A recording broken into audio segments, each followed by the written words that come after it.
I'm doing well to know that there is things happening with AI because a lot of people are saying, wow, I could lose my job. What we're really going to see here is artificial intelligence, basically come in. Whether you like it or not, it's here. So talk to us about what the Department of Labor is doing to help the workforce. So when we hear these, panicked reports of industries that are going to be decimated, no longer needed, what is real, what is fiction? Well, oftentimes we hear the Main Street media talk about, with fear tactics and what AI is going to do to the American job market. And what the Department of Labor wants to do is make sure that we're collecting the data points that are correct so that we can be transparent with the American people. Because you're correct, AI is here to stay, and we are leaning into that. And we've seen the jobs numbers and the growth in construction. We've seen it in manufacturing. We've seen it in healthcare. And what we want is a workforce who is proficient and literate in AI.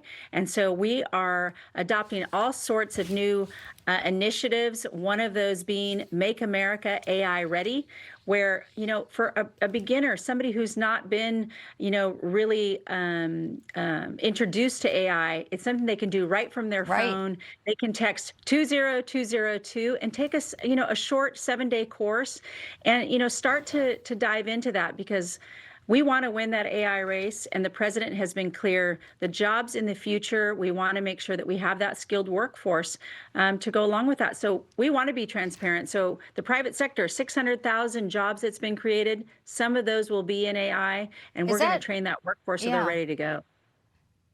Is that running right now, 20202? Absolutely. As a matter of fact, I started it last week. Yeah, you just text it. It comes back immediately, and you can it asks you questions. You can, do it right from your phone, right in the office, right from home at any point during the day. It's an exciting time for new learners. Yeah, well, we've got to get on it fast. That's for sure. The kids will be able to do it, but you're right. I also think, too, that President Trump, coming from a business background, he understands that, this is something you have to get ahead of. I also want to highlight, we were talking about the jobs report. These are private sector jobs. I've heard the president say over and over, if we just wanted to bloat government and add all these jobs, we could do that. He's taking the harder way, the way that is going to obviously allow the left to take political, shots at him, for not having jobs. But these are private sector jobs. It's really important, I think, when we talk about what's moving forward. That's right. His initiative to the American people that he was going to cut waste, fraud, and abuse and the bloat of federal government.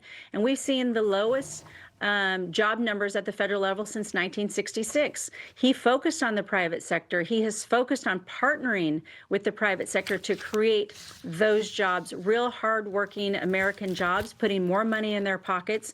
And with, the American family tax cut, we have seen American families be able to put $7,000 to $10,000 more dollars in their own pocket that they've earned.